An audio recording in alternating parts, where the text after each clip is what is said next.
Off, please. Hey Trajan, how are you doing tonight? Christian Recording in progress. Just starting off with Trey. What did you guys like about him? How early, were you guys kind of in on him? And what was the feeling like in the room when he was there at 17? Yeah, no, he's a guy that we've, I think picked up steam with our scouts as the year went along. Transferred from Rice after his first couple years in school to Virginia. And didn't know a whole lot about him, honestly, going into the season, obviously, with the shutdown last year and then hearing. But as we started to analyze and assess different prospects, he was a guy that our group grew increasingly high on. And in this draft process, when he came in and he visited, he had a really good workout, shot the ball really. Characteristics in his traits, high level, high character kid, really, like I said, long. Wing defender, slants that way, really gives effort defensively, and can really shoot the ball. High character kid with a high IQ, coming from a really, really good program and wants to be coached. All those things coming together, I think, fit what we're trying to do. We're super excited about bringing him into the Pels organization. Hey, hey, Trajan. Was he somebody who was on the radar at 10 maybe, and were you guys just happy that he was still there at 17?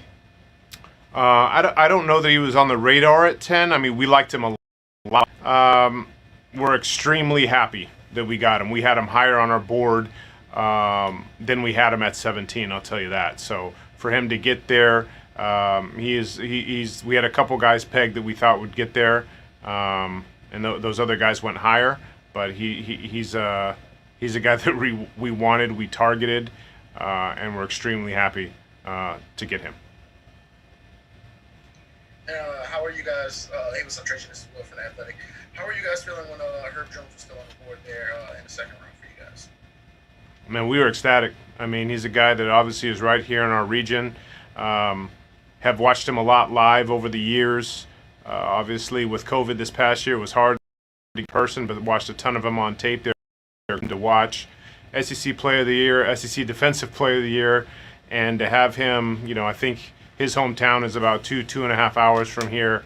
So everything that he brings, high character, young man, came from a great program. Obviously, it speaks for himself, the things that he accomplished there at the University of Alabama, and we're incredibly excited to have him here. So we think he can do a lot of things and be in the NBA a really long time, and I hope he's with us for a really long time. Was that a priority for you guys going in, getting big wing defenders like Trey and Herb, or was it just the way the ball kind of fell for you guys? That's a great question. I think I don't know that we went in targeting that. I think definitely at 17, it's something that we wanted. At 35, I thought we wanted a high character human beings. We've talked about that for a long time.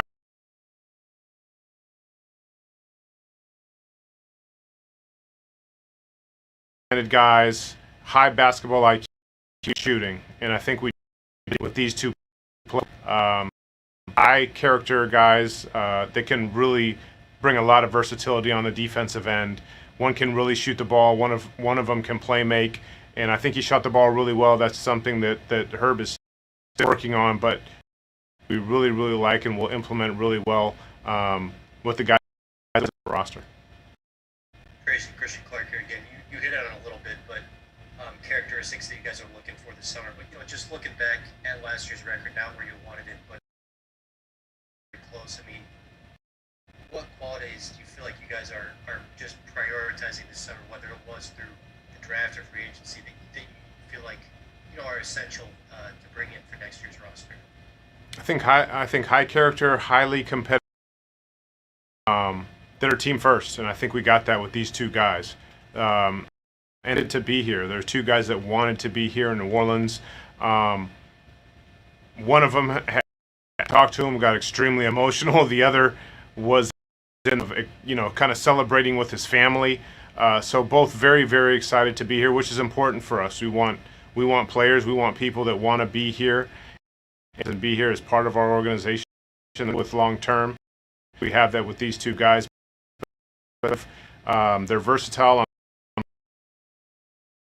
with our group, to develop them and have them here for a long. Is there anything more you could share just about the moment when you said, hey, you're going to be New Orleans Pelican, as far as came from? You know what? We don't know him a whole lot. We'll talk to him more tomorrow, but it's just it was a presentation with a lot of different. I think Trey was in North Carolina, having some place with a lot of people. Draft party, I think, hurt him. But I mean, we want to let them enjoy the night with their family and their friends and the people in the long time with them going forward. But this is a night for them. I'm really happy for them. It's a dream come true for all of these kids. So we'll have more than enough time to spend with them in the upcoming days and in summer league in terms of getting to know them. But we're extremely excited to add both to our group. Hey, Trajan, this is Fletcher from NBC in New Orleans. Not that I expect you to get too specific, but it seemed like there was a lot of talk about teams wanting to move up, teams wanting to move back. There was a lot of movement in this draft.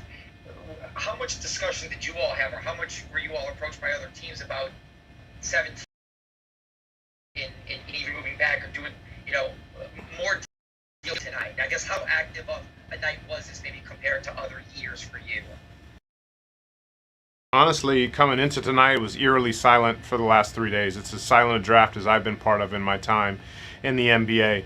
I think initially when we did we were sitting, or the Memphis trade that we not going to be executed until August, but we was on 17 when people knew that we were holding, but we really, really like 17. Thing that we were trying to move, we felt that we could get a player there that we really, really liked. And so we were sitting there. Of course, teams did call on it, but we sat there. We were comfortable. We got the guy that we wanted there. So it wasn't crazy active, obviously, with the number of second-round picks that we had. We were fielding a lot of calls, a couple picks ahead of time, but it wasn't as crazy as it usually is, where you have 20 different things on the board. They kind of came as the draft came. And it was busy. It got frantic at different times because we were holding so many seconds, but we were very happy. Came away. Last one, I just wanted to know, what has this whole process been like? I guess kind of trying to evaluate guys, not being able to really travel.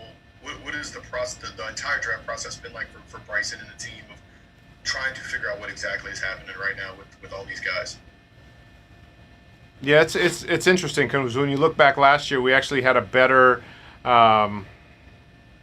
process because we got to see 30 to 35 games pretty much live before the shutdown, but then we didn't get the workouts.